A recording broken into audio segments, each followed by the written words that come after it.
let's get going with Ebon Moss-Bachrach.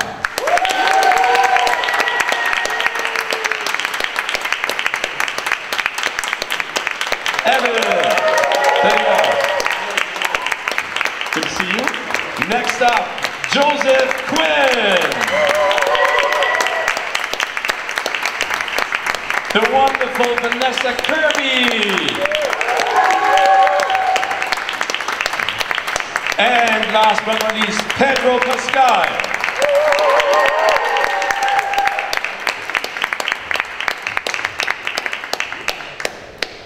Welcome. It's so great to have you here. Did you enjoy last night? Was it exciting for you to see out the turnout? I mean, I hope that you felt the love of the city and the fans, because it was quite impressive how many people turned up and cheered and got really excited. Was it enjoyable, Ebon? Yeah, it was a great surprise. Felt so welcome. Really exciting, very encouraging. Yeah, they're very understated in Germany. They told us we were going to a cocktail party or something like that. That is a typical German cocktail party that they experienced last night. Incredible. I think it's probably that in Mexico was the biggest. Sorry, France. We had an amazing time in France, but that was that. It took our breaths away really when we got to the event, and the German fans, and felt like we were floating with their love and cheers. Fantastic. We're very much looking forward to the movie. It opens in Germany on the 24th of July. I have a question, because this is number 37 out of the Marvel Universe. And what I was wondering, is there like an exclusive Marvel Star Club where old members call up the new members? Ebon, did you get a call from Mark Ruffalo, who portrays Hulk, about how to deal with motion captioning? Yeah, there's a clubhouse in Burbank where we all hang out. Yeah. You know what I did actually? I got a really nice, very long, thorough text from Mark Ruffalo because this is my character's performance capture, and I was a little anxious about that. It's something I've never done before, and Mark immediately, I don't know, somehow he got wind of my insecurity about it, and he was really generous and sort of went through the whole thing with me. So yeah, actually. That was nice. Yeah. Vanessa, did you talk to Florence or anyone out of the Marvel Universe about Marvel and what it's like to be a superhero? I didn't talk to Florence, but I wish I had. She's now a great friend. We'd only met a couple of times, but I think she's amazing. I mean, she's truly amazing. We're doing Avengers with her, and every day she's just incredible. But I did speak to Jake Gyllenhaal, who played Mysterio in Spider-Man. He was really helpful. And Sebastian Stan as well, I spoke to briefly, who's done it forever. And then it's so interesting because now we're on Avengers and you're with all these guys that have done it for 18 years, and it's just an amazing thing to be a part of when you know these guys have grown up together. They've had families, they've gone through life, and they're still united in this type family here, and we're a new family coming into their family. And so this movie is so much about family, but I think I've learned that the whole Marvel universe, when I'm 37, it is a family where everyone kind of, it's amazing that they managed to thread them all together, and yeah, we're the newbies. So next time we should throw a German cocktail party at the Marvel exclusive club gathering. Joseph, you've been a part of some really amazing movies: Gladiator, A Quiet Place, a fantastic series, Stranger Things. But this is something completely different, especially now that we heard from Vanessa that you are continuously performing as Johnny Storm. What was it like when you received the call? I heard that you were in Croatia with a couple of friends hanging out when they called you to tell you that you would be the next part. Yeah, you heard correctly. How did you know that? Yeah, I was in Croatia. I don't even know that. Yeah, I was in Croatia and I got a call and I was with some friends. And I'd had a Zoom chat with Matt Shackman about maybe a month before, and it was a general meeting, and he was telling me that he was developing this Fantastic Four thing, and I was like, oh, that's great, good luck, heard nothing, genuinely didn't think anything was going to come from it. I got a call. It was Matt, and he said, so are you going to do it? I was like looking at my friends, I was like that, and then I told them that I'd been offered this part, and they said, well, you've obviously got to do it. It's like, yeah, I guess guess I'm going to do that then. It was a very surreal day, certainly, yeah. But it's great to spend it with friends and basically share that emotion and, you know, the offer with people that you like. I mean, that's probably the best part of it, isn't it? Yeah, I think it's funny, isn't it? Because I guess one's ego can either suppress the scale of it or magnify the scale of it or whatever. And I think that yesterday I was very struck by just how much this means to people, you know? And on the day that I found out, I remember I was thinking, like, can't be that, you know. It's certainly surreal, but it's very moving and meaningful to see how much, you know, people were waiting from like 8 in the morning yesterday just to come and hang out. So that's, you know, quite something. You know. And thank you for spending so much time with the fans. I think that's what they really love about it as well.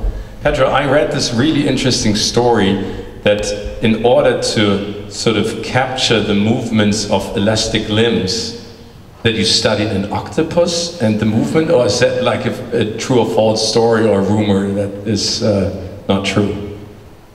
Well, octopus have been my favorite animal for a very long time. I had a strange experience with an octopus when I was young. Share it with us if you want to, or is that something that shouldn't be told at 10 o'clock in the morning? We had caught an octopus, and I remember it was and they were like keeping it in a bucket. And I just noticed, and maybe I'm making up half the story in my mind, but it would surface, it would look at us, and then it would go down. And then, you know, and I just noticed it do that a couple of times until we were distracted enough, and it waited to escape. And then at that point, I understood how intelligent they were, and anyway, so I've got like a poster of an octopus in my home, and you know, years before this job came my way, and as a cast, and between Vanessa and I, we've been very exploratory in a lot of different ways on how to flesh out these relationships and these family dynamics. And at one point she asked if my character was an animal, what would it be? And I hadn't thought about it actually. And I thought, you know, well, he'd definitely be in the water. And I saw her eyes kind of like brighten. I was like, am I warm? And she's like, and I was like, well, I guess I'm an octopus. And she's like, that's what I wanted. She was like, that's what I guessed you were. And I was like, yeah, and you're a dolphin. And she's like, I am. And so anyway, so it was more like that. I wouldn't call it research, really. Just sort of like active imaginations. And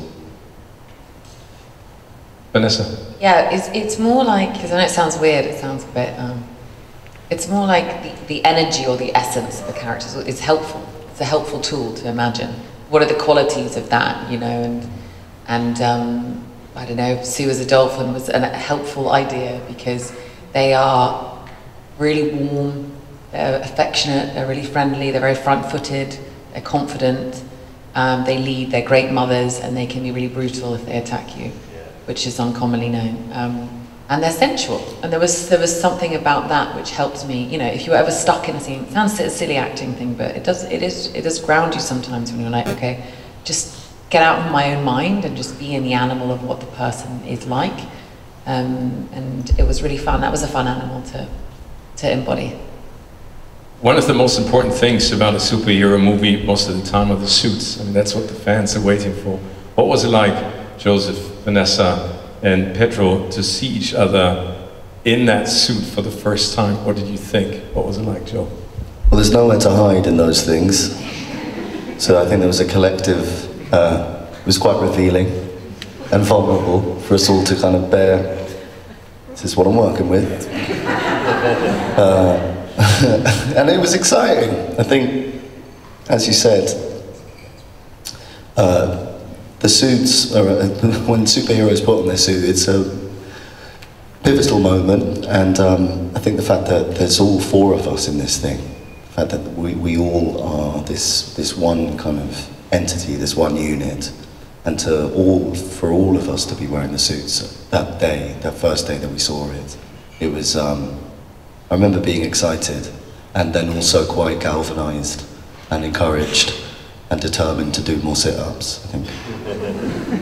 Vanessa and Pedro.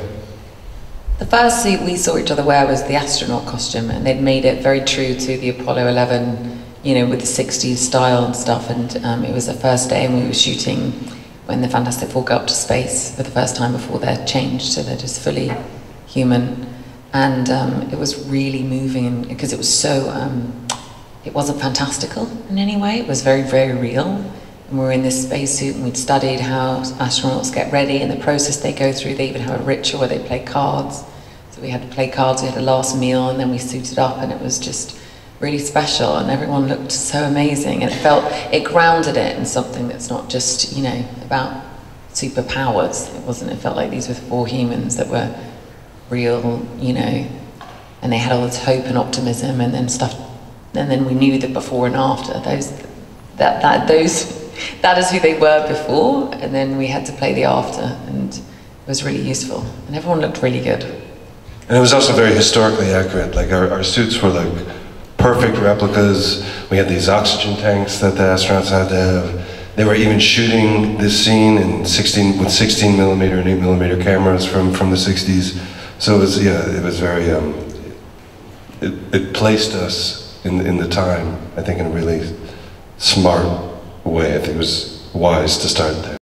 Yeah. But next to the astronaut suit, Evan, I didn't leave you out. I left you out on purpose because your change is even more drastic than to the others, you know, regarding the suit, because you had to wear a motion capture suit. You talked about it yesterday, the Rock Jennifer, and then the stand-in with the suit. What was it like for you to experience yourself as the thing on the big screen, fully digitized with VFX? Before we started shooting, this company called the Imaginarium that Andy Serkis started did all of our capture.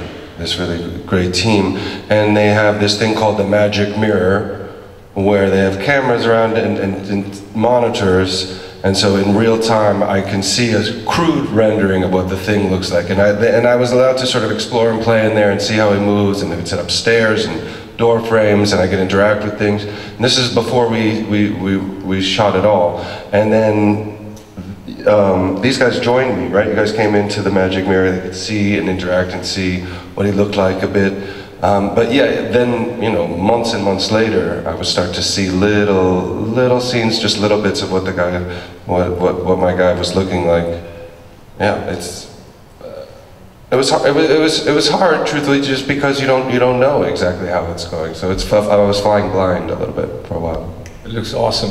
Definitely looks great. Pedro, I know that you were a little bit reluctant to take on the role of Reed Richards, but then a walk through New York trying to buy a lemonade changed everything. Could you fill us in on that story? Because I think that has something to do with Matt, the director, and his daughter.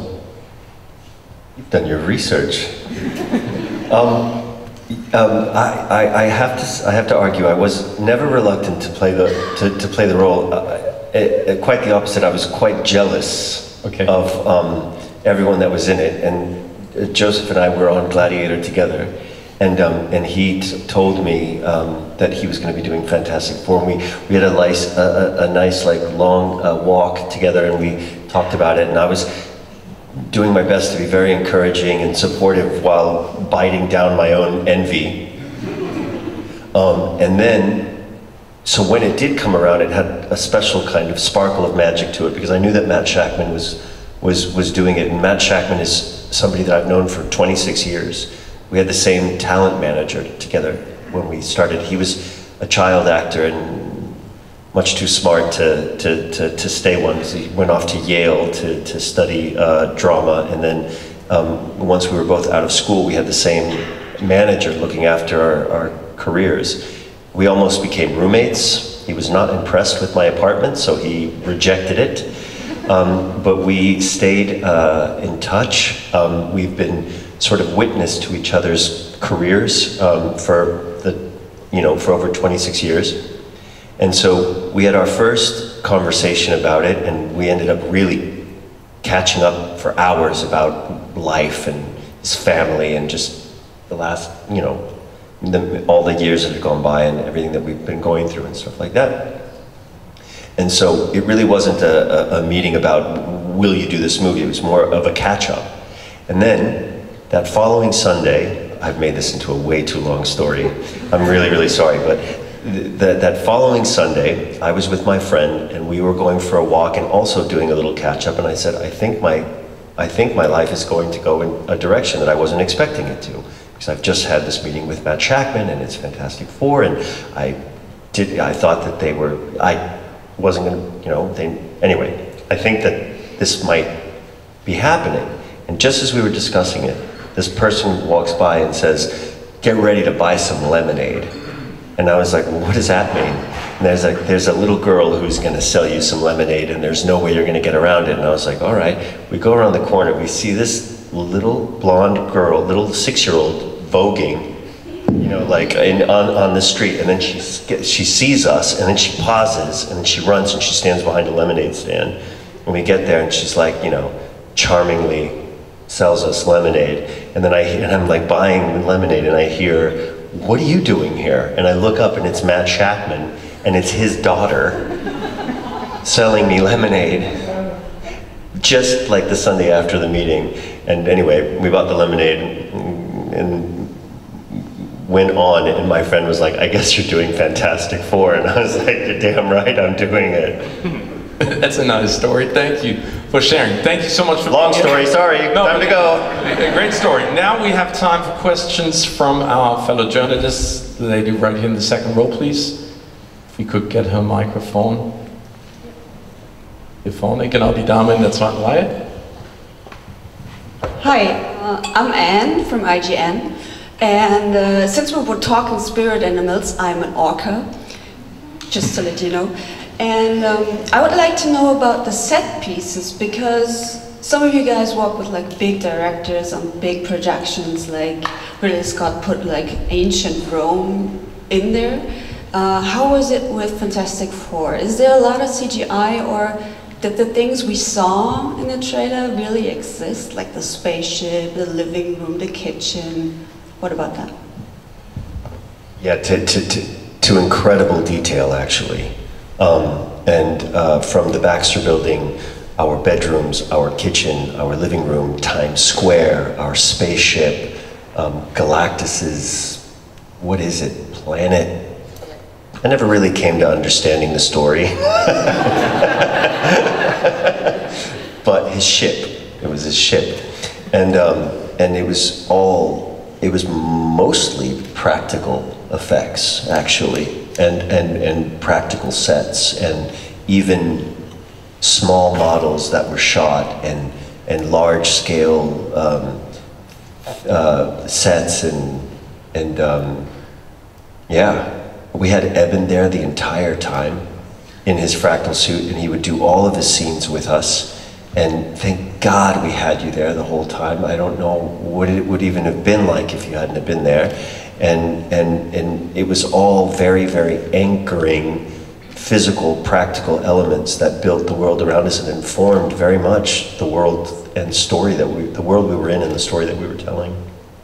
Vanessa, did you like the sets? Did it make it easier to get into that rhythm of a superhero family? Yes, it did. It was all, I mean, everything was built.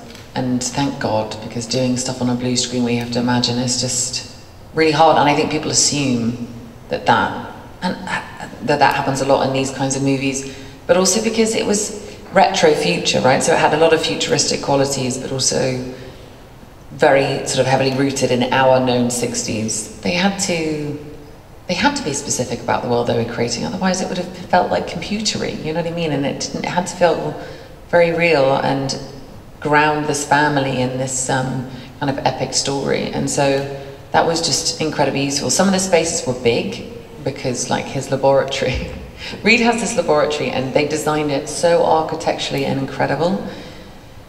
And it was so huge, and it was huge, and I always imagined that Sue was going to redesign it in a year or two. She's just giving him some...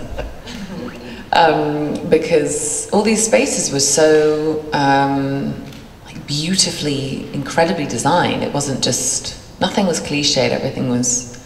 So when we walked into our living room and you have this little 60s kitchen, and this little 60s fridge with all these 60s products in and stuff. It was amazing. It felt like we were doing a period piece, except with lots of technology and other things in our alternate universe, because we had to create something that was based in the 60s, but was a different Earth. It's like a multitude of versions of us out there, and this was just one version of that. And Herbie, right here in the first row, the gentleman with the...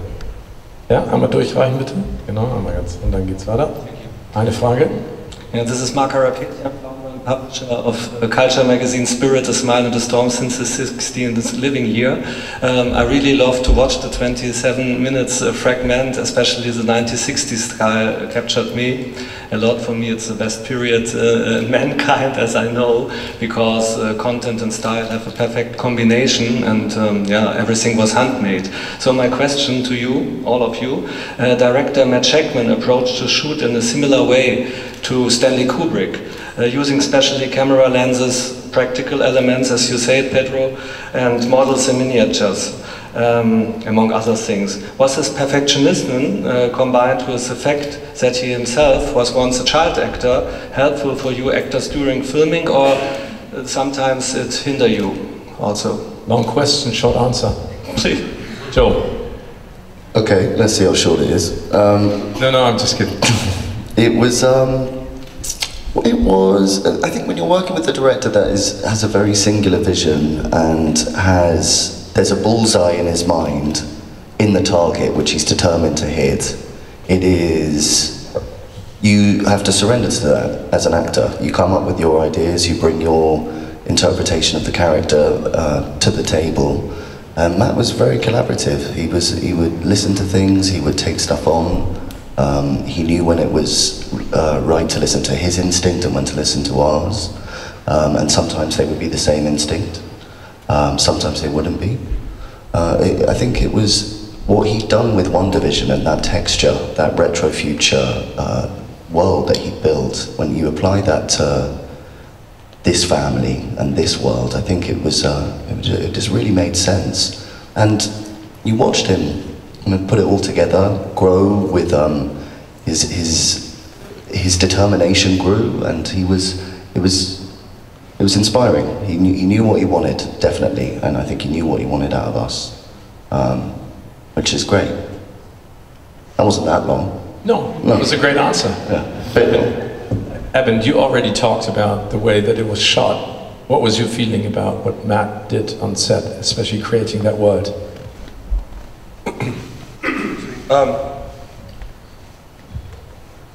With a production of this size, I think the challenge for a director is to keep these two simultaneous things, something on a very big macro level. We're in space, there's different planets, there's really, really large scale stuff, and then there's very small scale stuff, the color of the Jell-O mold, you know, what fish are in the window of the fishmonger in the Lower East Side.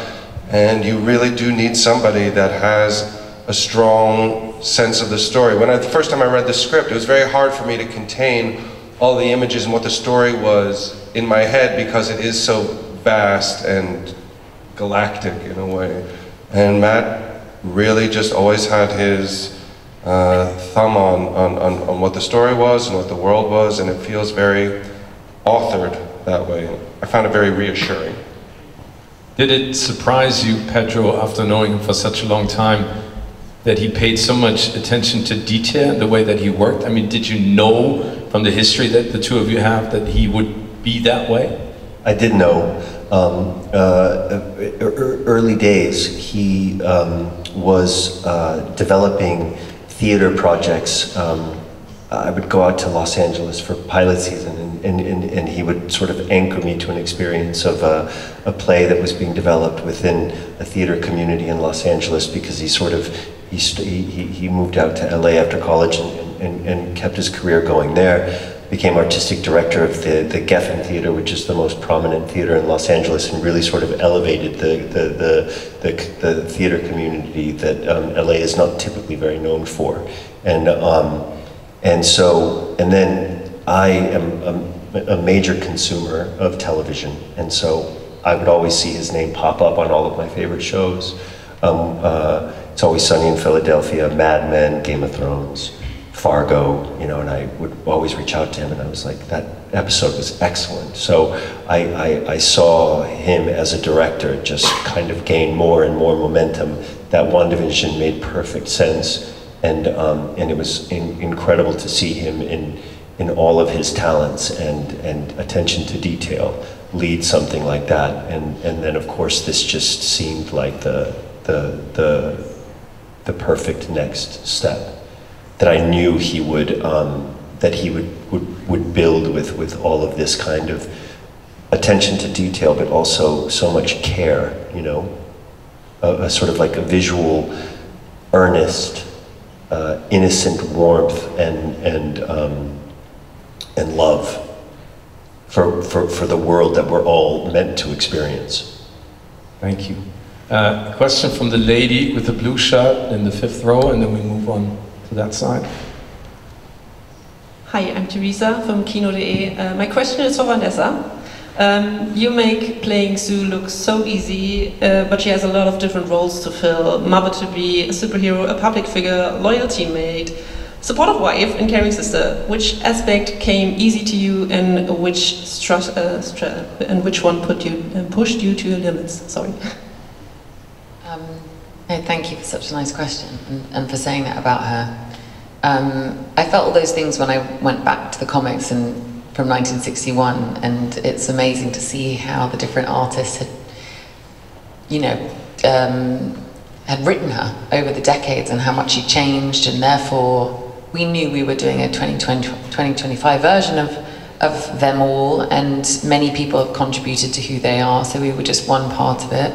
So I felt like our job was to try and take all those elements and make it into one essence, really, and that felt right for our movie and in the script. It was definitely surreal playing a pregnant superhero, particularly because the baby is kind of the heart of the story, and that felt, well, in one sense it felt, well, how amazing to have that emotional weight, you know. We're not just defending, saving the world, we are as superheroes, but we're actually protecting this baby that's a newborn, and this new mother and father and family that the baby has changed their lives forever. And so that really helped the grounding of it. But I was nervous because I think we've seen a lot of tropes of mothers and wives and new mothers with babies, and I was very sensitive to, I mean, you guys all felt it. I was continually thinking about it. Sometimes it's too much, you know, oh God, how do I not fall into any cliches, you know? And what was amazing about the film, and what it was so unbelievably moving to me, is that she didn't have to sit on the side. She didn't have to take time out. She wasn't no longer part of the team because she had to go and be a mother. She was a mother, and she was working, and she was also had these, you know, had many things to face and deal with, and the baby was a part of that and was everybody's responsibility. And she would also, you know, she was able to be in her power, and that's what women can do. And honestly, she taught me that, and I'm going through my own journey with it right now, and I get emotional sometimes thinking about the fact that I lived through that, and I had these 3 incredible men by my side who just, you know, in the movie metaphorically, but also in life, were just totally there with me, and didn't, you know, I wasn't Sue, or I was never sidelined because of that. And I think in the, you know, conditioning and over the centuries, that's happened a lot, and it doesn't need to be that way. And so it was very, yeah, it was a very moving journey for me. Question from the lady right here in the front row. Hi, I'm Andrea, and I hope it's working. Yeah, I want to stay a little bit on the baby course, because when I saw the footage yesterday, I was really touched by the moment between you, Vanessa, and Pedro, when you found out that you're going to be parents, and that there was a big wish of becoming a parent behind this. And a lot of the times that is like a small talk topic if someone wishes for a child. I think it's not appropriate. But do you have other small talk topics that you think are not appropriate for that kind of superficial conversations? you looking at me for? Do you mean small talk as in? Yeah, I'm a little confused. Oh, okay. I'm sorry. English word?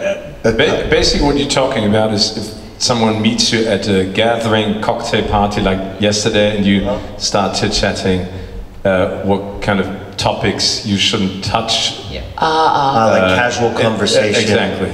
Rather than and not going into depth. So what other taboo or what other difficult subjects? Because I think at least in Germany, a lot of the times people come to women and say like, oh, how do you want to be pregnant? And it's not a topic for that kind of conversation. Right. And so what else?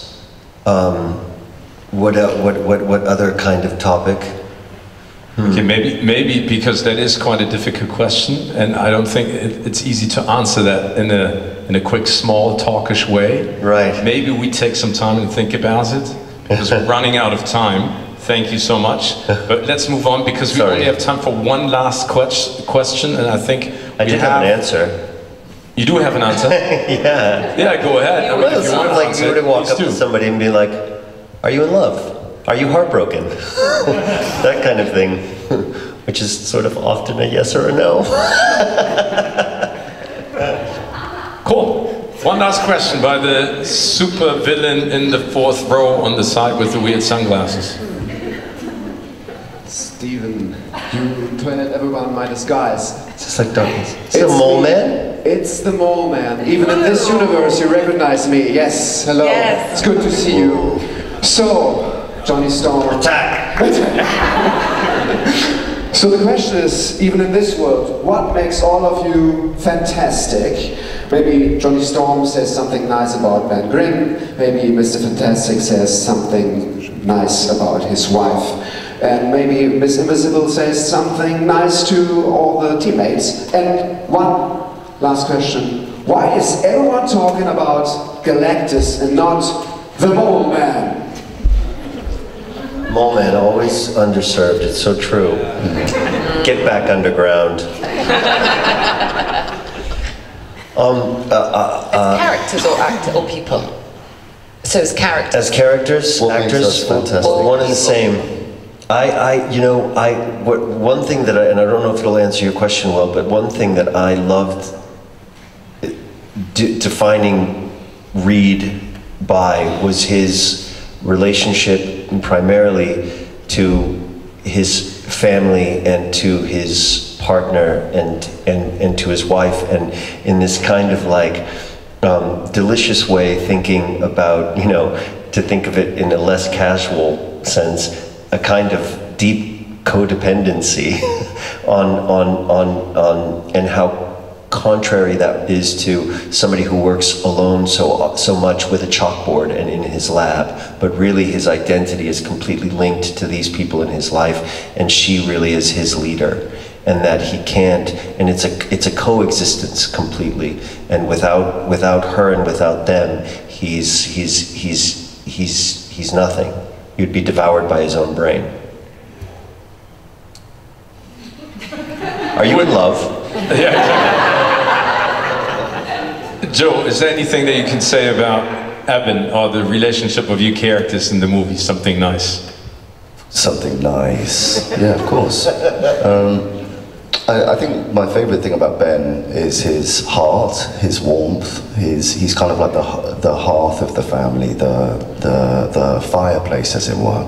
And I think there's something, despite his kind of what's going on aesthetically, there is something so vulnerable and warm and kind about him. And I think that it roots the film in that there's something familiar about him.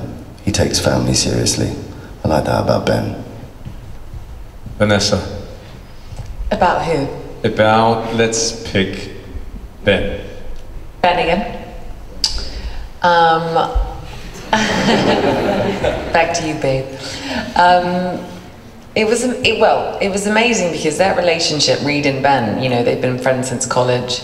Sue's been on the scene for quite a long time, and so he's like another brother, and you know, we had many moments, we really thought about it early on, didn't we, where we thought we really want these guys to share looks and to have an understanding between them that was their own special kind of relationship. We continue that in Avengers as well, it's really special. And there is, he's like a brother to me, and Ebon is like totally like a brother, and it's just like so beautiful. I'm really grateful for that, because it's your partner's best friend, but they become yours and you have your own individual relationship with them, and I think it's really meaningful to see. And also we really try to imagine, you know, these guys were astronauts, which is quite a, you know, extreme job and life experience to do that. So we really imagined that, we were grounded in that. But then they went up to space and they had this, we really imagined it was very real, that there was a cosmic radiation, you know, belt that they went through, and it altered their fundamental, you know, DNA, which isn't completely implausibly impossible. Just like when we did loads of, you know, studying space, didn't we, and finding out things like a planet out there spinning so fast that it's not, you can't see it with the human eye. You wouldn't be able to see it because it's moving so fast. And there's things out there that are just, you know, real, that it's hard for us to comprehend. So we imagine that, and then when they came back, imagine coming back to Earth and being human, but having these weird things happening to you, and it's all completely individual, and the only thing you have is each other. And we've all gone through it, but we're all dealing with our own individual things. And so that was a very, we had to imagine that these people decided to live together, be together, work together. That's very intentional, because what they've gone through is, you know, traumatic, and they've tried to make a different way by doing it. So it didn't feel like, again, it didn't feel fantastical or magical. It felt very real and very, very human. So I think that's why they're so united. Thank you. Ebon, quick one, because I think everyone is tight on time. They're getting really stressed because we have a lot of things to do. Ebon, Ben on Johnny. You know, Vanessa was saying, you know, this experience, this shared experience in their history, there's like a deep, deep intimacy between these four characters.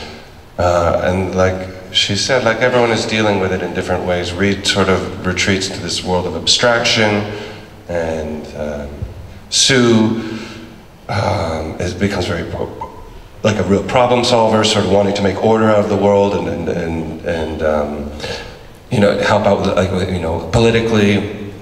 Ben is a bit adrift, and I think Johnny deals with this. He seems like someone who's really in search of like reassurance and like a need, you know, for validation. No, but like and needing love in a way. And I think Johnny needs to get laid. This is like but what happens in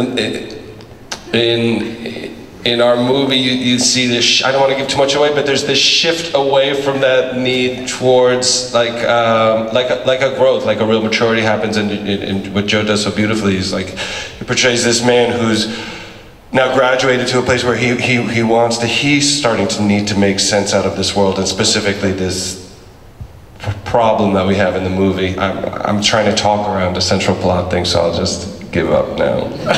Without spoiling anything.